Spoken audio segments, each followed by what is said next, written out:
Check. Good. So I'm Ceron. Ceron, CWB Association Welding podcast. Today we have a really cool guest, Welding podcast. The show is about to begin. Hello and welcome to another edition of the CWB Association podcast. My name is Max Ceron, and as always, I'm out there hunting the best stories and the most interesting minds I can find in this beautiful world of ours. Well, today we have a special edition show honoring Truth and Reconciliation, which is Monday, September 30th here in Canada this year. And every year we try to do something that does some type of honoring or remembrance or education regarding either truth, reconciliation, or any other Indigenous activities happening in this country. Today I have Randi Jacob coming to us here from Ontario. She's in Mississauga. And Randi, how are you doing? Good. How are you, Max? I'm doing great. I got a sunny day. I just came in from outside. I gave myself about a 20-minute grounding this afternoon. I was feeling some stress, so I went outside, took my shoes off, and stood in the grass for a bit. You know, you got to do that every now and then and remind yourself where you are. So I feel better now. I got some energy. Plus, I had another coffee. Also helps. So how are you? How's your day? There's been some forest bathing all day. I feel like from the weekend. I was actually able to attend a sweat this weekend up in Métis in Ontario here, close to Barrie. So I feel very grounded as well. I just drove through that Barrie area last month. I'd never been up to Barrie, North Base, where else did we stop? The Sioux, Sudbury. Yeah, we went through that whole area. It's beautiful up there. It really is. Yeah. I mean, for the last 6.5 years, I worked for the Federation, which is the Ontario Federation of Indigenous Friendship Centers. And all those places you just mentioned, there's a friendship center in each one. I've been serving the last 31 friendship centers the last 6 years. Oh, wow. So you're a busy person. Close. Yeah. They hit close to home. Good. Let's start at the beginning here, Randi. Let's talk about, who you are, where you came from, what are your roots, kind of give us a little, snapshot of your life, and kind of why you're on the show. Yeah. So I'm Randi JJ. I'm Mik'gmaq, First Nation, Two-Spirit. I don't know, I guess, to be honest, Max, I don't even want to be talking about a lot of my experiences. I really don't. But they're very real experiences. Right. They could so very easily be avoided through, like education and policies and so forth. So, I mean, what choice does an Indigenous person have? Right. To show up and take on representation. Well, and right off the top, you bring up a very interesting point is that when you're a person of color, Indigenous, the first examples of your culture or your heritage being, forced to the front of your mind are usually negative. They're usually some form of negative interaction in society where for some reason you've had your culture, your heritage, your look, your whatever be forced into a space that isn't typically forced for others. You know what I mean? And it becomes a confrontation, which I think few people understand how much of a lasting effect that has on your internal dialogue after the fact, right? Yeah. I mean, I'm not angry or out to get it fun, and there's no benefit. Something I have to say to my daughter often, my daughter's only 6, is no one gets in trouble for telling the truth. Whenever I just want to hear about daily things, but I try to repeat it in that way. But when we're talking about normally it's a negative thing about Indigenous stuff, I always say residential school isn't our history. That's the churches. That's our colonial history. We have something and we want to share those stories, but it's hard when you're being covered with all the boggled down with the negative. That's right. And it's layers and layers. Yeah. That exist. I know that I live in Saskatchewan. And Saskatchewan has kind of a jaded history in terms of Indigenous rights and as much as Canada, but we're kind of the home of the Métis between us and Winnipeg and Louis Riel. My wife's Métis. There's Batoche out here. There's all this, history that predates colonialism. And people are like, oh, well, let's go to this thing because the the the colonialism that happened here put it on the map. It's like, whoa, there's like 10,000 years prior to that existed of art, music, stories, culture, food, all the things that make up a culture. When people are like, what's a culture? You got music, you got language, you got food, you got traditions, values.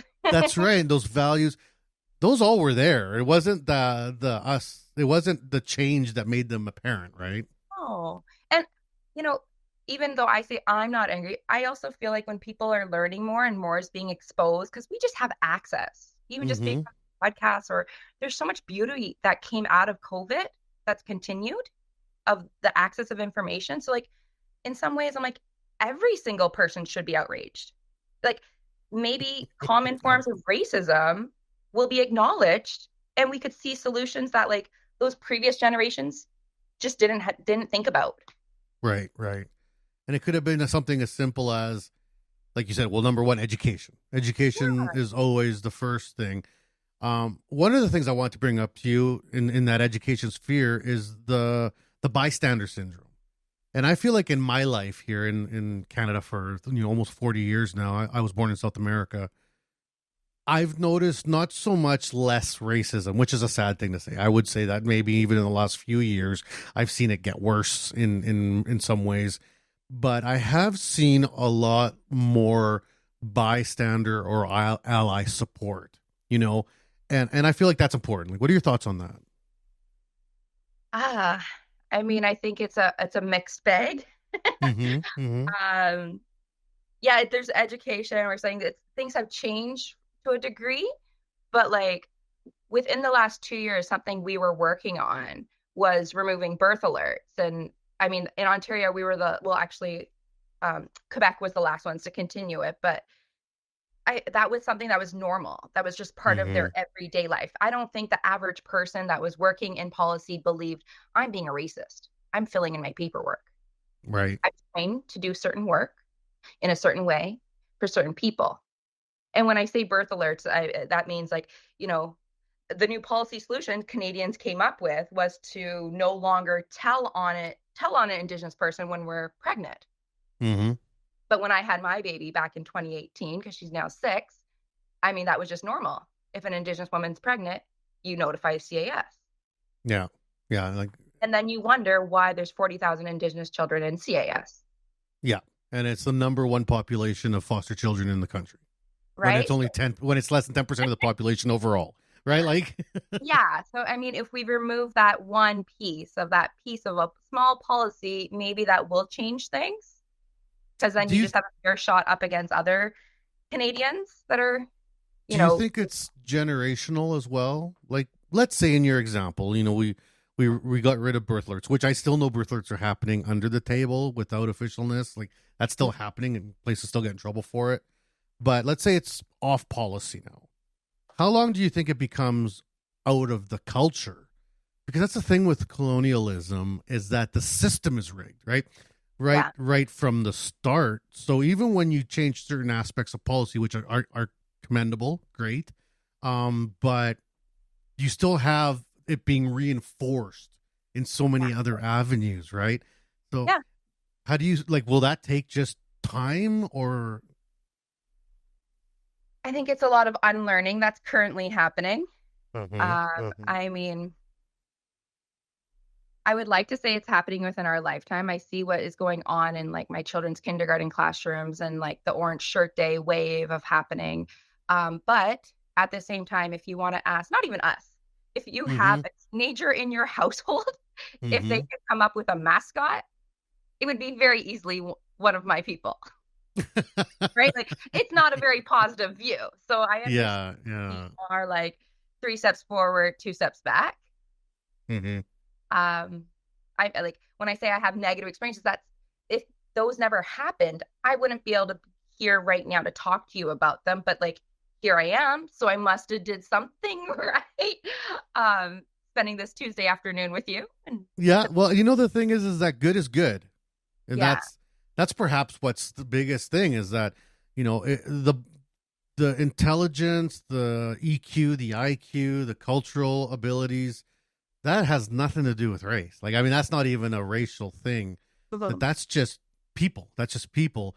But when you have systematic blankets, let's call them, weighing you down, it's a lot harder for that diamond to shine, right? Absolutely. But they will still shine. You know, like, this is something that I've had in my life where I've had, people come up to me and be like, why are you so adamant about, racial equality when you seem to have done so well in your life? It's like, well, that's not really the argument. No. The argument is that perhaps I had to work 10 times harder to get to the same spot.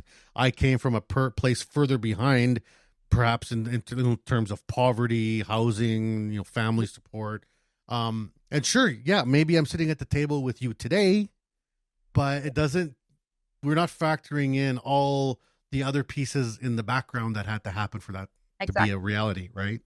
Yeah, like, I mean, when I was in high school, and I mean, I felt like I was in always the advanced levels or the intermediate levels, but within that system, you're still playing into the system, and that's what you're digging at, where within my own textbook that obviously the education system approved, within that textbook, it says Mi'kmaq people have gone extinct. Right. And I'm no. right? Like, you're sitting in the classroom. Yeah. It's weird. That's odd. That is when people tried to deny genocide. Right. And I'm like, but this, like, you're banning information from people who want it. Well, and, even the topic of genocide, like, officially it's been listed. Like, it's been said by the government now. Like, theoretically, we've gotten past the point of whether it is or isn't, right? It's been announced that it was a genocide, and I don't know how you could argue otherwise. But now I've heard people discussing in circles about whether we can still consider certain things that we do apartheid, because that is another whole very sensitive topic, right? Because we have a way of looking at apartheid as a black-white relationship. Like, the South Africans, they participated in genocide, the whites on the black, or on the apartheid. But when I look at the reservation and treaty system of Canada, that sounds pretty textbook like apartheid to me, like pretty textbook. Very much so, based off of Canada, right? And when we say concern about other poor leaders, ours is not highlighted because, I mean, the victims were part of this group when we say Black, Indigenous, people of color. So my daughter, we're learning about numbers right now, and it's a $5 bill. I'm like, Sir Winston Churchill, he was one that actually, allowed residential school to happen, and her face is looking at me like, why is it on my money? Yeah. You just talking about this $10 bill, about this Viola, human rights, like, the wheels are turning. Yeah. Very much so. And it seems so obvious to this innocent child. Now, for yourself, did you grow up on reservation or in city? No, so I grew up in Cambridge, which is about a half hour from Six Nations. Yeah. I mean, I feel like when I was a kid, I really appreciated when speakers like this would come into our school, and I kind of just, it hit home more than a teacher talking to you about history. You validated it. Yeah, validated it. You had Covenant House come in. You had kind of speakers talking about Terry Fox, and I just loved when people would talk to us and we'd really understand it. So I feel like now I'm trying to do that back in some way, right? Right. Like, we have Remembrance Day for, like, those have fallen, and now Orange Shirt Day is for those who've never made it home. And so my grandpa, he was one of those that didn't make it home. And that's how I'm Indigenous speaking to you today. We say urban Indigenous if you're not necessarily born on the reserve, or now you might be 4 generations in and you might not speak your tongue, or you might not have a tie to a reserve, but stats don't lie. Like, Stats Canada, it's 88 of Indigenous people live off reserve. They are your neighbors. They are absolutely. They're and there's so much generationally whitewashed Indigenous people now that they're non-status, but they're full blood. But they basically 2-3 generations ago, through the process of residential schools and separation and foster children, have been completely removed from their cultural background to the point where they don't even know or acknowledge it wasn't a process, right? If I'm reading, I'm excited. How's it going to help you? Don't know. Like, what is this going to be besides I mean, growing up, we were told, the natives could go out when "O Canada," the national anthem would play. They would say all the kids could go out in the hallway and not stand up. And as an adolescent, you don't want any attention to you. Back then, you're just like, why are they doing this? Yeah. And really, I could ask that today. What would be the point of that? Right. Like, and never did a staff or teacher ever sit and tell the rest of the class why that was happening. Now, looking back, I could actually recognize the sensitivity around it. Yeah. That you're not celebrating your colonizer. And now, it's different. As a young person for you in school in Cambridge, did you identify as Indigenous as a kid? Like your parents, were you involved in any cultural stuff, like the dancing or the food or the trips or anything like that? Not like to a degree, yes. I mean, I would always go on the reserve because my nanny needed her smokes. Yeah. That was very real. But at the same time, my mom really demonized my dad's side, being a mixed too. So the idea of reclaiming my history or like finding my roots with my grandpa, who ended up passing away on the reserve, allowed me to like kind of just be a vessel for my daughter, who is like a hoop dancer and has been at powwow since she was like 3 years old, born with a cedar bath, and like just understanding and educating myself to continue that. Yeah. You almost have to relearn in order to teach. Yeah, exactly. And that's like what we're coming for. That culture piece of like, there's more to a powwow than what we say dancing and food and drumming, but really it's what was taken from you, what was robbed from you, what was the opportunity that never had. The sense of community. Yes. Right. That safe space that it's really hard to explain, but it's almost like you can breathe easy. It's like a weight lifted when you're surrounded by cultural equivalents, like the people that you may not have anything in relation to, but you have everything in common with, which is a kind of a different way to look at it, right? Absolutely. And then I think like I moved away for school, and that was still a teenager. I was 18 moving out, and there was no family or friends. You're moving away for like university. And then the friendship centers were close by, and aunties and uncles just like it was like a warm hug. Yeah. So like, food and drumming and come out Thursday nights, and just very drop in, casual, and just being allowed to. Hoping someone made bannock for the morning. Yeah. Yum. Right.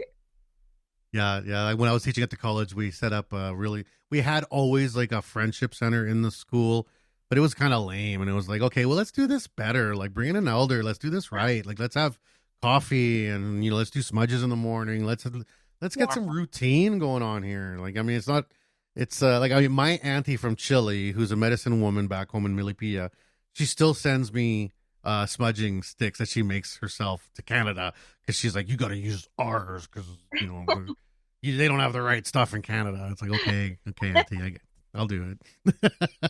I mean, it's obviously a little bit ironic because I think there's a lot going on in Canada the last 2 weeks, and it's been in the news a lot about we are approaching September 30th. Things should be better, but there's been 7 people that have been killed by the police. The police, yeah. Well, here in Saskatchewan, we have an abysmal track record. Yeah. I'm not proud to say that this may be or is high on the racism scale of the country. I travel the country extensively for work, and I mean, here the things that happen in Saskatchewan are sometimes jaw dropping, and it's like we're not advancing. Like, are we? Like, what are we not teaching in school? And my kids went through the school system here, and they they learned way more about Indigenous cultures and First Nations than I ever did in school. So that part seems to be there, and I keep getting stuck on it's got to be the older generations just like that are holding on to like either their misinformation, their miseducation, or honestly just holding on to their ego and being like, this is mine and mine is mine, and that's that. They don't like that story, because oftentimes if you think, it's always loud, it's in everybody's face, and I feel like when they see Indigenous things happening on the news or on TV and hearing it even right now, they might think that, but it's not helping. Where's that next step, right? Yeah, where's the action item, like they say in board meetings? Like, Yeah. okay, that's a nice meeting. Now what are we actually doing? Right? And, Like, yeah. There's been 10 years, 94 calls, and only 13 that were answered. yeah. So, I mean, those were very similar to when we say treaties, Canadian and Indigenous Mhm. people put together an action plan. And they came up with 94. Mm-hmm. And that was that. Yeah. And that's that. Now, do you, like on a federal level, do you think that the sitting government, I'm talking about current government, I'm just saying any sitting government because they shift back and forth. And in my time in Canada, I have not seen anyone be a real excellent leader in this. Do you feel like there is corrections that could be done at the federal level that could be followed through, or do you feel like it's always going to be kind of second tier importance next to all the other things, Canada's still young. It is. It's a young country. I mean, we're occupied, and a lot of people don't understand when we have our status cards or when I used to cross the border without a passport. Mm-hmm. Yeah, like the idea of 157 years ago, things were different. Yeah. If we go, which is only 3 generations. That's only great grandpa. Every single Indigenous person is tied to a residential school. Yep. I don't think we're trying to come after Canadians for any type of residential school. And so if we could maybe work on these calls to action. Yeah. Support. I mean, when we're talking about Canada, UNDRIP came up, United Nations Declaration of Indigenous Peoples' Rights. All countries voted. 4 countries said no, and Canada was one of them. Yeah. I'm not surprised by that, but I don't think most Canadians, if they're wearing an orange shirt, think that's representing them as a Canadian. Yeah, and I don't think they realized, well, that's quite a generalization, but I don't know if really most Canadians quite understand colonialism as a term, as a social function. Yeah. I don't know if that is necessarily explained well enough. Like I don't remember trying to explain it to a buddy. It's like, okay, like let's say you had a motorcycle, like you love your Harley. And he's like, yeah, man, I love my Harley. I'm like, yeah, you love your Harley. You fixed your Harley. You work on your Harley. You love your Harley. I'm like, yeah. And then I just show up and I go into your garage and I get on your Harley and I drive it away. And he's like, well, that's against the law. I'm like, well, let's say there's no law and I just took it. I come back a week later and I say, you know what? I'll let you ride my Harley for 5 minutes once a week. Good deal, huh? He's like, well, it's not yours, it's mine. I'm like, not anymore. Yeah. And he's like, well, I was like, huh? See, like Yeah. it's sort of a thing that's never fixed. Like, so it's not like you're gonna uncolonize. Like that's not a thing, right? But how can we unlearn that system so that we can hopefully breed in some type of new unified, I don't know, like what it For sure. is, what is the mix? When you're saying like horrible things happening, like this is what happens to Indigenous people, it's like, it's more that this is uncomfortable that we allow this to happen to Indigenous people, because that story of really, it wouldn't happen if it was flipped. That's right, 100%. And there's those underlying values when we always say Indigenous people, what is prosperity and what is richness is how much you can share. Right. The person, like I think the actual Ojibwe word, who has like a freezer is a hoarder.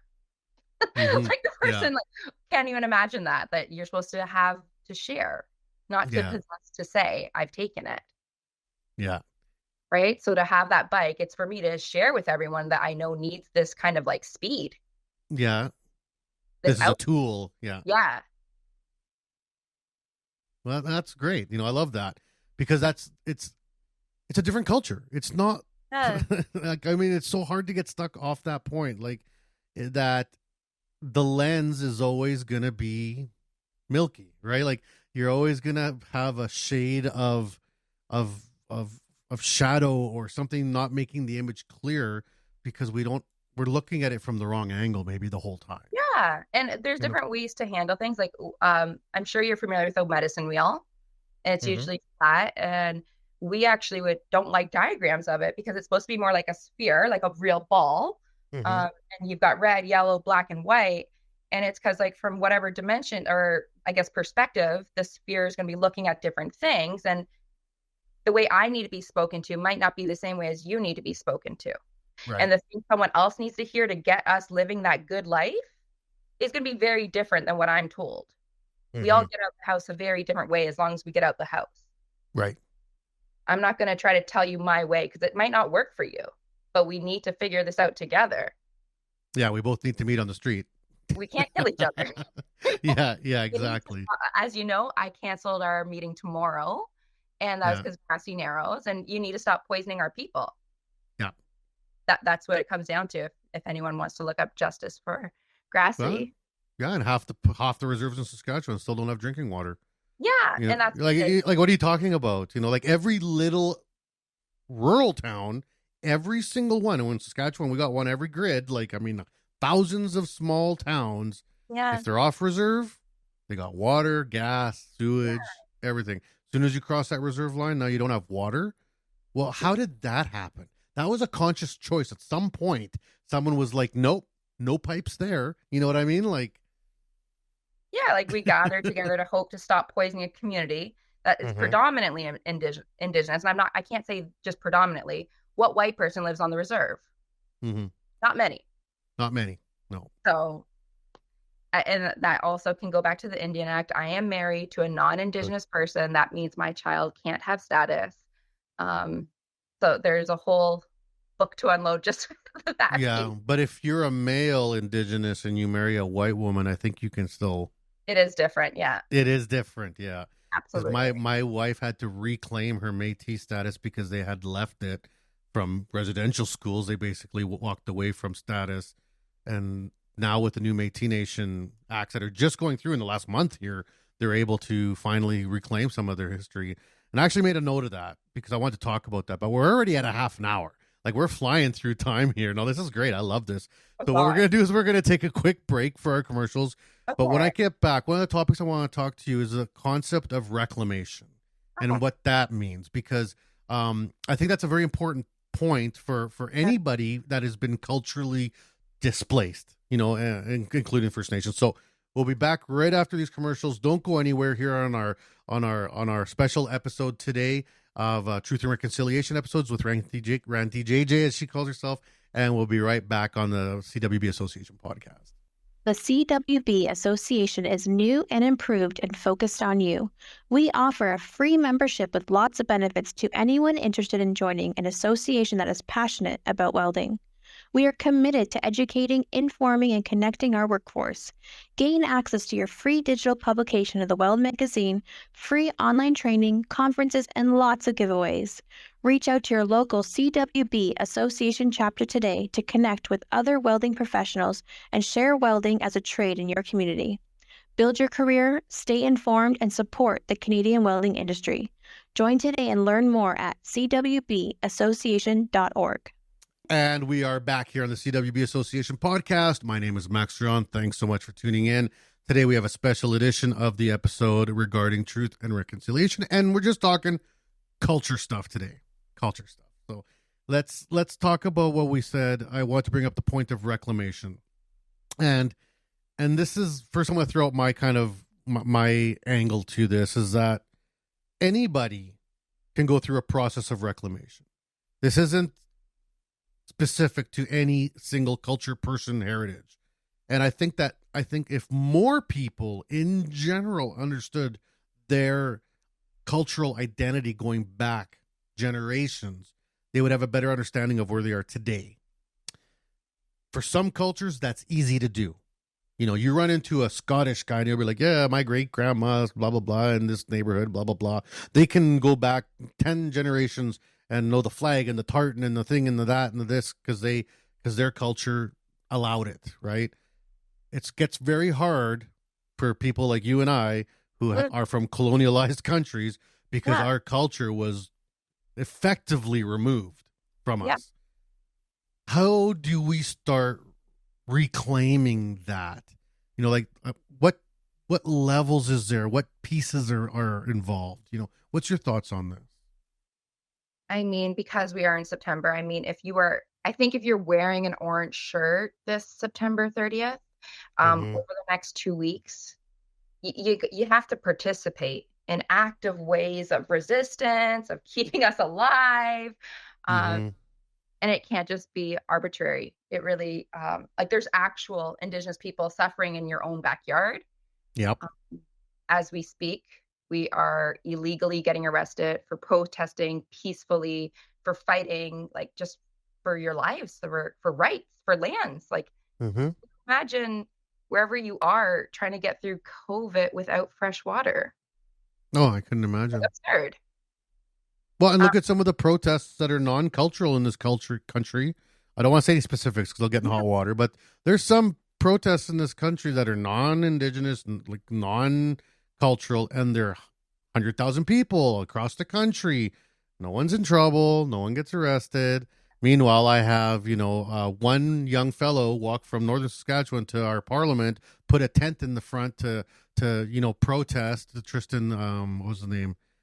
But he was wonderful. The premier would not come out, and then he got arrested. There's one person. How much of a threat is one person trying to spread some education that you need to imprison that? It's, I guess, how do you reclaim when there's people resisting your reclamation? It's so funny that we've come to this point, I guess. Can I share just a little spoken word here? And I wasn't absolutely supposed to do so, but it speaks so eloquently. It says, we have children to raise, elders to care for, language to revitalize, sovereignty to exercise, dances to celebrate, bloodlines to honor, rights to assert, water to protect, lands to love, seeds to cultivate, medicines to propagate, life ways to love. And do you see why we need you as an Indigenous person? That's beautiful. I very easily not owned that Indigenous, that is just one side. And how many people feel like they have not known or didn't acknowledge what was going on in my day-to-day life? And absolutely. Yeah. Like, I mean, when I was in high school, I played sports, and I mean, I'm getting old. I just had my birthday last week, but I mean, I'm in Regina. Regina was the home of the last residential school to shut down in 1996 in LeBret, Saskatchewan. And we used to play sports against the LeBret kids all the time, right? And it was just us playing the reserve schools. That's what we would call it. We're just out playing the reserve schools, and we'd play against the reserves, and they'd always kick our butts because they're very talented physically at sports. And that was my high school, that shut down in 96. I graduated in 93. So the next generation after me was still interacting with residential schools. And we had no idea of the escape that they would return to once they were done hanging out with us off reservers. They'd go back to their school to be treated terribly by priests and nuns in the system. And all of us were just completely ignorant to that fact. Yeah. And I think that we need to be recognizing who is falling through the cracks right now. What barriers are in place to allow that? Well, the foster system is broken. Yeah. My wife is a social worker. She works in foster care, and it's the misrepresentation statistically. It doesn't even make sense. Oftentimes they say residential school just switched to the word of foster care or CAS, right? The numbers. Yeah. Cannot lie. I worked for our Native Child and Family Services Toronto. So I worked for CAS for 4.5 years. I worked with families that were, high risk, low income. So, seeing the worst of the worst, but also recognizing what rug was pulled out from under them. Yeah. Or how many rugs. Yeah. Yeah, it's hard to climb a rope when it's not tied to anything. Exactly. That's what someone told me once. It's like, when you come from poverty, you're tying a rope that's not tied to anything. You're just endlessly hand over hand. I interviewed once someone that said being in poverty is like in a constant state of fight or flight from morning till night. And that leaves you no space to be self-aware. That gives you no space to be conscious of other people's needs, let alone your own. And in that heightened state of fear and I guess trauma, how do you work forward? You're not even thinking about the next day. That tomorrow is an eternity, right? Yeah, I mean, so I moved out of Toronto 4 years ago. So I moved out to Mississauga, as you mentioned, and that was 2020, and that was close to the first summer of the 215 coming out. And, as a collective, I saw there was a group on Facebook chatting about if they're going to do fireworks or not at the same time as us finding the graves. Mm-hmm. And I'm new to the community. And I'm like, let's just see when it gets dark. Let's see where we live. Let's see what this neighborhood's about. Yeah. And as And it got that's louder and that's a fearful thing. louder and the fireworks were going, my tears were just running down my face. And so I wanted to go out. I was like, I'm leaving. I'm getting out of here. I'm going towards wherever this is. And, very quickly you realize the statistics of murder and missing Indigenous women and girls and Two-Spirit. So my partner being very rational and that anchor being like, you're not allowed to go out there. Do that. Nothing good will come of it. It's danger for you. Because of why? Well, because we're 10 times more likely to go missing. Yeah, absolutely. You have a daughter. And probably even higher likeliness to not even be looked for. Yeah. Like exactly. the statistics, it's not even the part about getting kidnapped. Yeah, people get kidnapped, but usually they look for them. Not Indigenous women, they didn't even know that they were missing. Like, when you look at Picton and what happened out west, like 2/3 of the women that were dug up on his burial site weren't even listed as missing. That's how little attention it got. It was like, that's crazy. That's someone's child. That's someone's person, know? Yeah, it's like for you to dispose or think so low. There's certain images like we were talking about that is sold so nicely about Indigenous people that it really, average people they miss out on the positive sides in the culture. So like the idea of like Indigenous inventors, that's a weird word. People do not hear that. And you have Olivia Poole, who totally inspired by a traditional cradle board, made a jolly jumper. Hat in the jolly jumper. And like, how many people know that? Not very much. But that would go against that narrative that we're not doing anything and we're not helping. Just learn about what's really happening. Well, we were just talking before the show about, we did a thing out in Moncton, and it's a strong Indigenous community out in, especially the north of Nova Scotia there, when we were talking about the skills, because I work in a welding world and skills trades. This has been my life, and I've always been very keen about my own family's culture because we were displaced, so not only colonized in South America but then further displaced and exiled as political refugees to Canada, so it's like twice culture erased, and I've always been keen with my family to try to maintain what we could, language, food, blah blah blah. And one of the things that I always thought was important to a culture, and this is to your point of invention, is the fact that every culture, all our Indigenous First Nations cultures going all the way back, were incredibly ingenious and intelligent and inventive and all these amazing creative things that they did to survive in the worst of the worst environments and droughts and famines, disease. They got through it. They got through it without Western anything. They got through it on their own, through their own creativity and ingenuity, and that needs to be highlighted. Like, it's a huge concept that, the savior mentality, like, oh, we save these people from themselves. It's like, that's not a thing at all. Like, no, very much untrue. Like, that story is not serving us. I think that's always like, in my mind, I'm playing, Wednesday Addams. Yeah. Thanksgiving dinner versus what she was supposed to do. Yeah. Very much opposite, but there's truth being told. Right? Now, how do you approach these with your daughter? Like, you got a 6-year-old. Yeah. The world is what it is. You have a mixed marriage, so that in some ways I think makes things a little bit easier. My kids are from a mixed marriage too, so they get a little bit more perspective from a couple angles, right? In some ways. Yeah. What do you think? Like, what are your thoughts? I'm curious. I love it with my daughter because, you have books and, the children's books that come out, they're usually not just negative. Raven and the Loon is about, not retelling a story that you weren't there for. Neither of us are the Raven or the Loon. So we're not going to talk, you're not going to talk about stories that you're not present for. So having those messages, those underlying stories, I try to heighten those rather than it being all trauma dumping. Yeah. Uh, Yeah.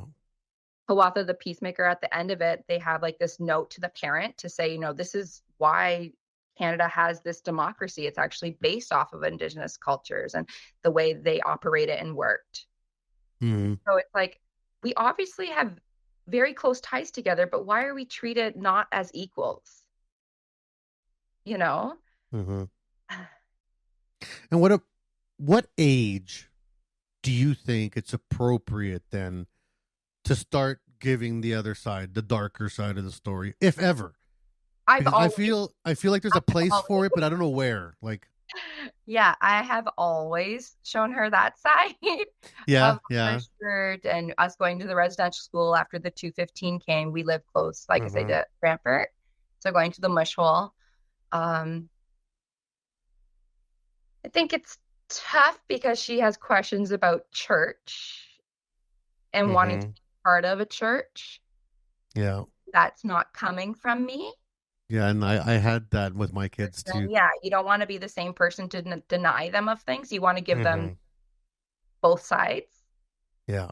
I just find if you open up the comment section below anything that's related to orange shirts or like anything that tries to show a fair perspective of Indigenous people, in the comments you will always see the truth of Some ugly feeling towards you. And then they have, sometimes you see Bible quotes of why residential school is okay, Yeah, I grew up in a non-religious home for a number of reasons that should be obvious to people, but I didn't grow up with religion at all in my house.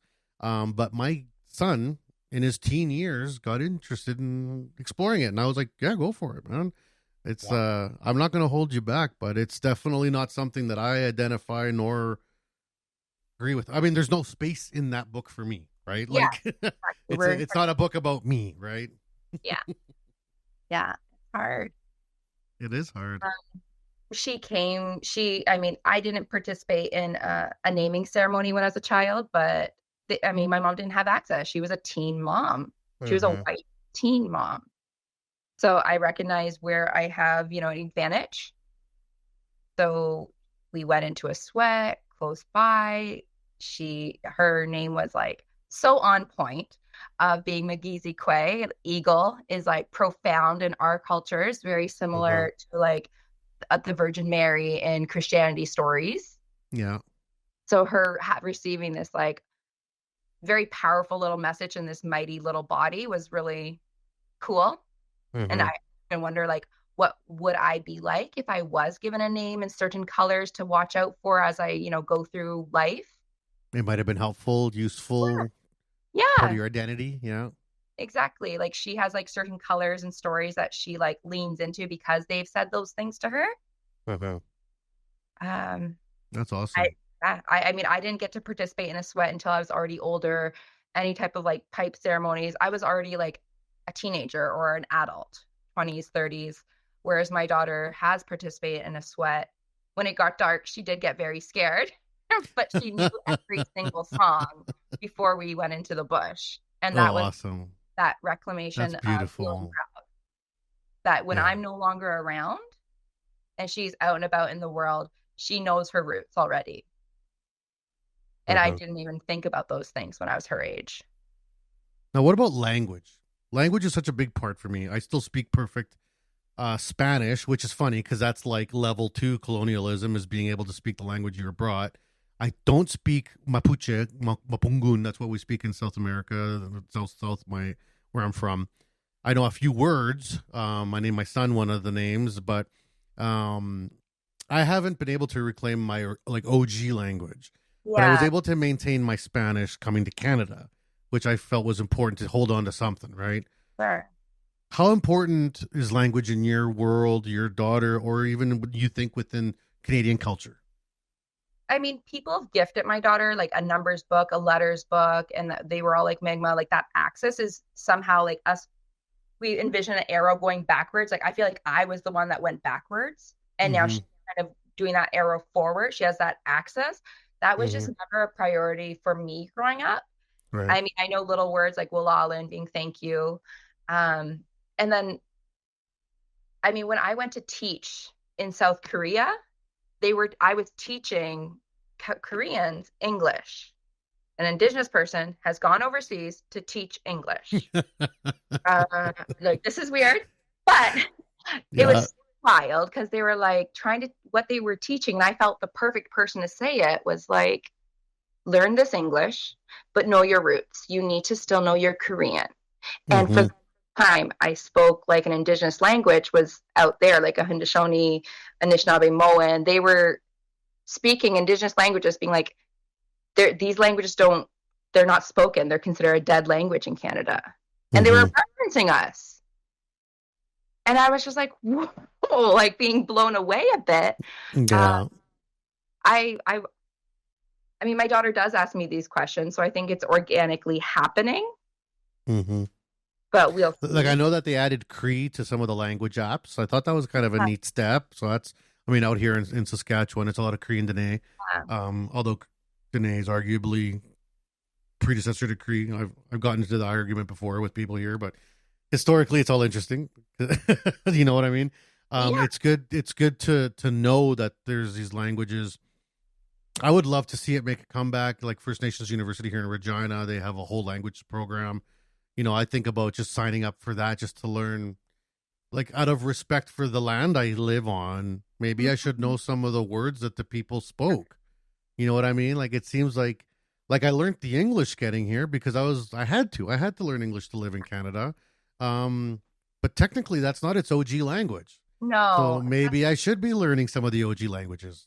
Like when you have education up to grade 7 on our reserves, and then you go off reserve to continue your high school, you have your being bilingual. It's like you're not speaking your first language being English. You're not your second language being French, like where Indigenous languages lie. Like, I mean, it wasn't an offering for me in high school, but Spanish was. I mean, I learned it is a colonial language too. So like, where does it stand? And then that's like, well, whenever you include something Indigenous, it does seem to drop on the list. Any type of and well, and even the Spanish that I speak in Chile, because Chile was not colonized well because of geography. So it's the mix there is very Indigenous Spanish, like lots of Indigenous words got into the language. So we're even considered like a low level of Spanish. Like we speak Spanish because we have so much Indigenous words in it. I'm like, how does adding Indigenous make it worse? Yeah, it's See, like it's an immediate thought, like, oh, you're using Indigenous language in your whatever, that makes it worse. It's like, does it? I don't know how that works. Like if I use a French word in English, like I don't know, if I say kindergarten and it's a German word, that's a stupid word. Like no one says that, you know what I mean? yeah, like I think it just, despite their efforts, the fact that we're even having this conversation, it just kind of means highlights it. It's okay. Yeah. It's going somewhere. I don't think like my language, they do have syllabus, like how it looks like pictographs kind of thing. Yeah. I would love to have like that kind of connection to be able to like read and understand or have that. But I don't have that right now. Yeah. We'll see. And we'll see when it comes, because somebody's going to have to invest in a university to do the research, to do all this stuff. And well, who's going to be paying for that? You know, like who's going to, and it's going to be tough because it's not, the system's not going to be very forthcoming in that research. Yeah. There'll be a lot of other things that'll be higher on their list, right? So of course. Yeah. You know, to kind of bring it full circle now, because, you know, the podcast, what I do at work, last year when I did this interview with Terry, he brought up like even the irony of why we're having this podcast with a steelworking company when steelworking represents some of the worst colonization harm done to North America, which I am aware of. Like it is a thing. I get that, you know, like the industry I represent has been historically not kind to Indigenous peoples because we see the land that they're on as a valuable resource for us to dominate and to take and to extract and to abuse. But if, like you said, we're the arrow pulling back and we want to shoot forward, if we want to draw that baseline and say, okay, starting today, how do we create a more unified or cohesive plan between First Nations and, say, the trades community or the working community? You know, you got the protests of pipelines. You have gas wells being blown up. You have illegal land proprietorship going down in northern Alberta and BC. How do we work forward? Because, it's not like the reserves don't want to make the money. It's not like the Indigenous cultures don't want to be a part of the prosperity. They also just want to have some respect to the decision making. And to me, that doesn't seem like that big of an ask. I don't think any of the reserves are going to say no, but they're going to say, wait, let's think this through. And that, where are we stuck here? I think there is that rush mentality. That Western society is very rush, rush, rush. Like you can barely wait before you're pressing send on that next email, or like trying to rush out to get that coffee, or get somewhere on time. Whereas we've never been that way. And it's always been like, let's think it through and think about it long term. The warnings that have been said when these engagements have happened, there has been warnings of like, if you do this, this will happen. And those, how many times it can be ignored, those red flags when we talk about like forest fires and devastation. Really, it has to be more than a check mark box. Any type of engagement, it can't just be that I talked to this person on this day and they were okay with it. Check, it's done. Whereas reservations take a very small percentage of all of Canada. Like there's a way to avoid it. You're choosing not to. I remember looking at the map of the northern Keystone XL pipeline, and the reservation was like, well, we're not saying no, you can't go through here, but if you're going to go through here, you got to pay us the same amount of money that you paid the white owner on the other side of the river to go through his land. That's literally all we're asking. And it was like, no, we won't, and we won't reroute it either. No. Well, that's not a negotiation at all. Like. And I just think it's just the complete disposal, that complete like push off of what you're going to abruptly end or change infrastructures. So, I mean, I think of like a very good book. Have you read Cottagers versus Indians? No, I haven't. Oh, it's such a good. I'm writing that down. Like a play, but it's about our Kawathas in Ontario. Where we have our Great Lakes, where there's cottagers. It's like their summer home, and they want the lake maybe just to teach their kids how to leisurely swim. Like you have people, 4 generations in being like, this is where I wild rice grows here. Yeah, I live and eat off this. Yeah, this is my infrastructure. I live here all year round. And them getting angry about it and tearing it all up, and then all of the water is now not usable. No good. Yeah. And there's no infrastructure for food to be harvested.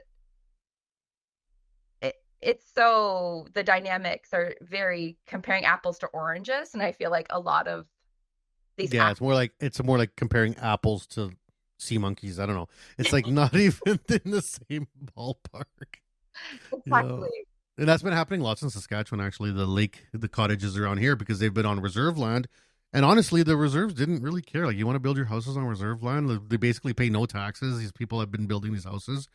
But then all of a sudden, they're starting to sell these homes that they basically built for free for $1 million. And then the reserves are like, well, if you're going to do that, we're going to start charging you rent. And then everyone was up in arms, being like, how dare you charge us rent on land that we've been on for free for the last 50 years? It's like, well, we're just using your own system back at you, and you don't like it. Like, and I think what is also like what we're ignoring here is like when you say like on reserves, the Crown owns the land. That's right. Yeah. Because you don't think I'm qualified to be a homeowner if I'm on reserve. That it's Crown land. Yeah. So when you have people that are coming on it that it just wants to build their cottage, it's very different relationship. It and is. People do not want to come on it because that being Crown land, they don't really own it.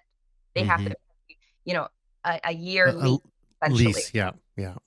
And they used to do those 100-year leases that were shady AF, but yeah. Right. So that's a dark thing to say, that we don't think you're qualified as a person to be able to be a homeowner. Yeah. Right. Even though it's your home.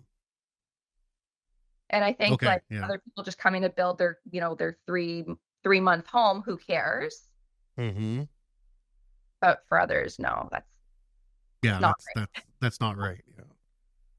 What about the education into the trades? Do you see that being useful, beneficial? Because I've been right. pondering this thought, right? Because like I would love to get more trades programming run. Like I'm working actively right now on trades programming in Western Canada on reserve to be like, hey, we'll come to you because I understand, and I remember saying this to a group of northern kids from Dene that came down to Regina for a training session, and it was almost like they were in a different world. Like Yeah, they felt like they were immigrants within their own province because they for were sure. far away. And I said, you being here for this course is counterproductive because you're not comfortable. You don't feel safe. You're kind of scared. You're far from home. You don't even speak really our same language because when you get quite up north, it's pretty traditional. Yeah. So I remember coming back from that training session being like, we got to do this better. We got to go to them, right? We got to go up north and I got to get up there. And do you see that as being useful? Like, I mean, and you can be honest, you could be like, Max, you're wasting your time. That's dumb. No, But so much opportunity for MOUs, like memorandums of understanding, that mm-hmm. This is how we traditionally do it, not as Indigenous people, but say as the trades that Mm-hmm. normally have to come here, and maybe you got to get this many hours completed with this type of persons to have this type of licensing. And then you go, let's say you go up north, this kid learns from this elder to do the same job, but they don't have their papers. What's right. like, how are we actually being trauma informed to actually see education that happens within Indigenous communities as equal? As equal, yeah. Is there a way? We know when people come internationally, you gave that as an example, that they can take like equivalency kind of tests. If back home you might be a support worker, let's see what skills you have that relates to ours, and then we need to make sure that you meet our standards. You vibe, yeah. Same thing. So I think education reform is absolutely necessary when we're talking about trades. I mean, Indigenous women in the trades is like a highest percentage, I believe.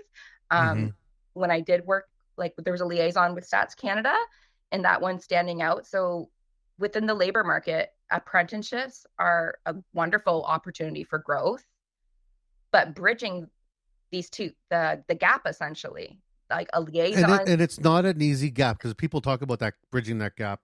Yeah. And you're trying to bridge from an authentic, organic lifestyle, cultural training format, the First Nations, form of education, which is storytelling, hand-to-hand mentorship. There's some things that we have incorporated in Western society from Indigenous, but we like to call it other things. Yeah. But on the other side of the fence, we have the standardized apprenticeship system of Canada, which is quite colonial in its format with the numbers and the forms and the paperwork and the bureaucracy. Yeah. And which is going to be very off-putting. So there's a bit of a gap there. Yeah. And it is tricky to figure out how. I think I'm just brainstorming. I'm like, I think the equivalency is doable. I think that's doable. And I think there's formats to do that, that can be thought through. But I think the larger picture, the 10,000, meters up picture, is that the employers themselves are still not informed. The trades markets are still sexist, racist, bigot. So you're gonna struggle trying to get that kid who wants to be a welder from Nipawin, Saskatchewan, the training. Let's say we do it in your home, in your backyard. We involve your elders and we follow, a timetable that is adequate and respectful to your culture. At the end of it, we come out and you got the certificates that you needed. Now you got to go out there and get a job, right? And yeah, that's a whole nother barrier now. It's not going to happen. Right? Like, I mean, it's a barrier on top of a barrier. Like, you're talking about pulling the rug out earlier, and it's like, I look at it, and I'm like, man, we're pulling out the steps. Like, we're pulling out 30 rugs. Like, I mean, and I'm not a negative thinking person. I am an eternal optimist. And I'm always like, okay, next barrier. Let's work on that one now. But now, do you see these collaborations as being good? Is there stuff that perhaps we should be looking at from a different angle? I think like when you look at percentages, when we're talking about like urban Indigenous, that's like a starting point when we say like there's very low numbers too on reserve. And Um, less all the time, which is kind right? of Like sad, it's but convenience, it's bad. uh-huh. But you have people coming out, like you say, it's almost international. Like they come in suburbs, towns, cities, and then they're like at a loss. Yeah. But then you have spaces like when I mentioned a friendship center, or when we attend meetings about like infrastructure, and the percentage of Indigenous people are, let's say, houseless, and you don't have any shelter that includes any type of cultural training. That Yeah. you're still not going to meet. There's no accommodations to meet that There's no requirement. Yeah. accommodations. So it's not that you want to set them up for success. Like Homeward Bound is one of those where, if a mom wants to come into a new education, they're going to be provided both their housing and childcare for their child, as long as, they keep with it. They keep with their schooling, if that's nursing, whatever that might be. And just following where those numbers are. But us pretending those numbers aren't available to us is not doing us any good. Yeah.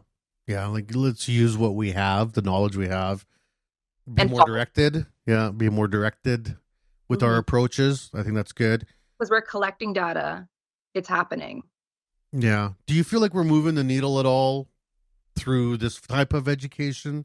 Like the You Me podcast, the you presenting to corporate industries. A lot of it is check boxes to corporate world, like, oh, we better bring in the so and so this year. But I've always found that you'll get value if you want it. You know what I mean? Absolutely. Yeah, you'll get it if you want it. I don't know. I think it needs to be out there. You need to be conscious of it. You need to have, within children's books, within your like browsing, it needs to be just integrated with your day. The things that we can talk about when I'm like, oh, corn was Indigenous food, or if I'm talking about like just average everyday ways. Yeah. You just can't stop and always exclude at all times when it's not serving the mainstream. Yeah, and even if purposeful exclusion, sometimes not even with a reason. Yeah, and we talk about these truth and reconciliation hires, and it can be that showing of a check marker box. Like, that's not what we want. That's not going to help down the line either.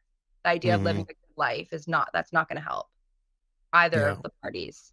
It's really just pulling more people for further colonization. I mean, that's what I've always had the vibe in my life coming up the corporate ladder. I started off as a welder, worked my way up into a desk, and at many, many times in my career, it's been a feeling of like, like, oh, how did you get into this space? Or how did you, are you the diversity hire? Or are you you know what I mean? And it's like, oh, well, maybe I am, but that's not what I want to hear. Like, let me do the job. Let me do the thing. And there's always kind of an expectation that, okay, like a carrot on a stick, like you'll do better if you fall in line more. You'll make more money if you fall in line more. You'll have more access to promotions if you fall in line more. And I find that to be demoralizing often. Exactly. Yeah. It's not going to help. Yeah. It's tough. What you're saying is true, right? Like, there's nothing that's going to fix that overnight. People feel unfair even when they have the advantage. Yeah. The privilege. Yeah. So, I mean, maybe teaching like those inherent rights and those inherent privileges, like those are happening, I think, organically now.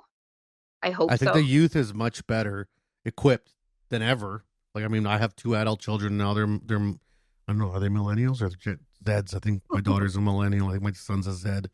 But even in their upbringing, they had a much clearer understanding. Even the mixing of schools. When I was a kid, I was like the only brown kid in my school. Like, it was weird. Like, and now I feel like even things have just mixed more, which just forces these conversations to naturally happen organically, even amongst themselves as children, which I think is good, right? Yeah. I think if it's not just one direction, if Indigenous people always have to say why and where, who they are, what community they come from, who they represent, which family of theirs attended residential school, do you have a tax card or not, those daily funny interactions. It should be happening to everyone. So you have settlers and there's immigrants. Yep. And when Canadians want to take on, their story and want to share their stories, I think that would be really useful and helpful.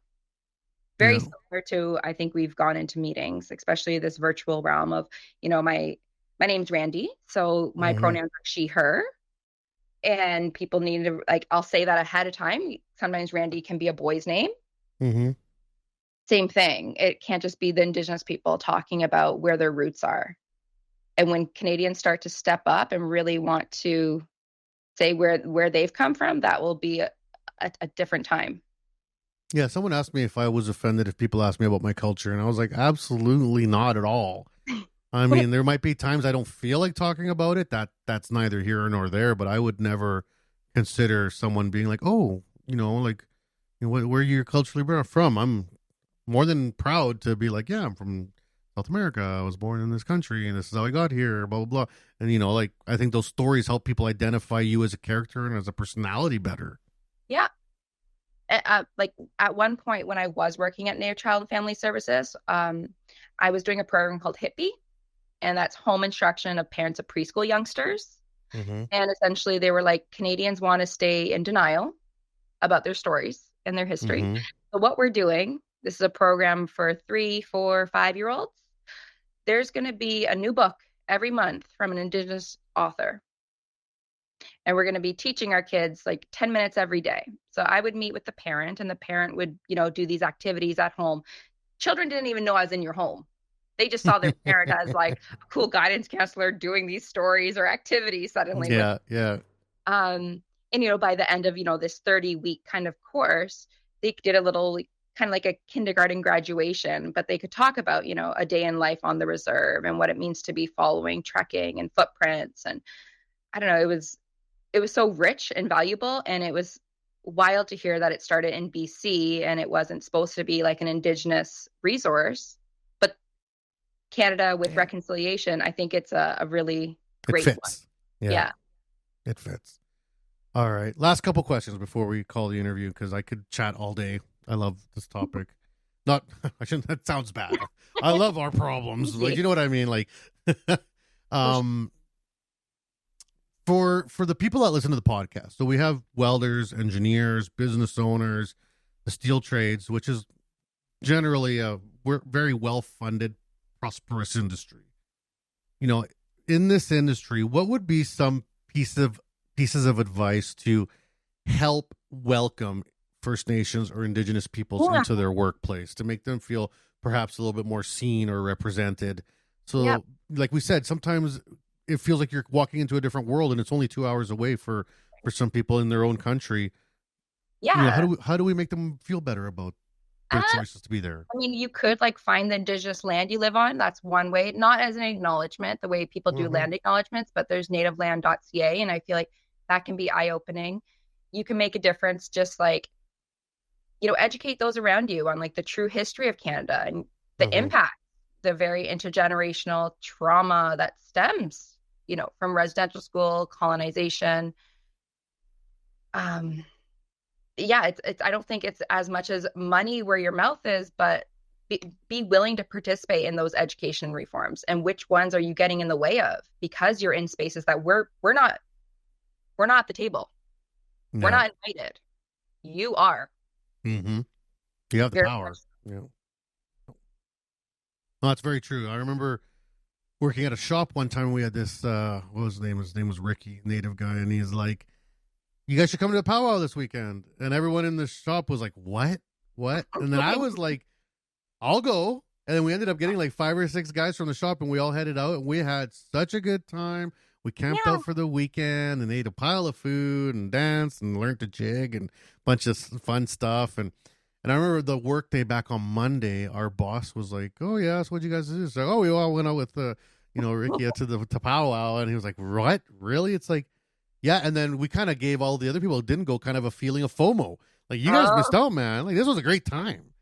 And I think those conversations aren't had enough. Like, celebrate the awesome stuff. Yeah. It's fun. It's good. It's, it's, and it's history. This is what was here, right? And it's noticing those current headlines and how don't you know you're implicated?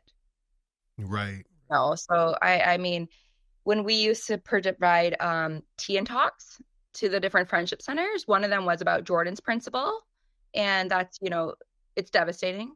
Jordan had health issues. He didn't have access to health because we didn't know where to bill it. And then they created this Jordan's principle so that way no kid is left behind.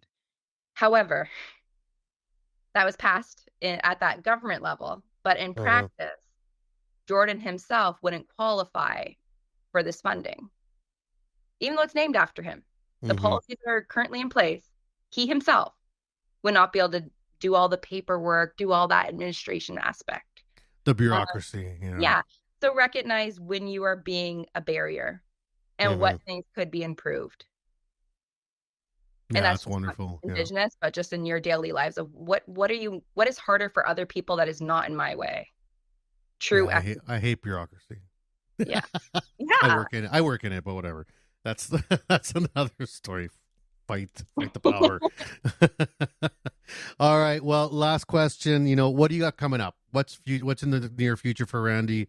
What projects are you working on? What are some cool things people could maybe check out in the next, month here or for TNC Day? Like, what's going on? Yeah. Tomorrow, check out Justice for Grassy Narrows. That's where I will be. But I mean, there's Downey Wenjack. He always has stuff currently happening this coming weekend in Mississauga. If you want to come to the Riverwood Conservatory, one of the friendship centers, they host an event. So we'll be there on Saturday. My daughter will be hoop dancing. I will be drumming. The following week on the 28th, you have the University of Toronto, Mississauga. They have their powwow. Come out in community. In October, we're also attending a star reading, like a teepees and telescopes kind of event. Oh, that's so fun. Stories to be shared, to participate. Really. And there's always good food. Yes. Awesome. Awesome. Well, thank you very much, Randy. I really appreciate you taking the time for this. For all the listeners that have been following, all her information will be shared with the episode. So, we're always looking to share resources and spread the wealth of knowledge that we have. I really enjoy you taking the time out to be on the podcast today, Randy. Excellent. Thank you so much. Awesome. Well, don't go anywhere yet. But for all the people that would have been following along and listening to the podcast, thanks so much.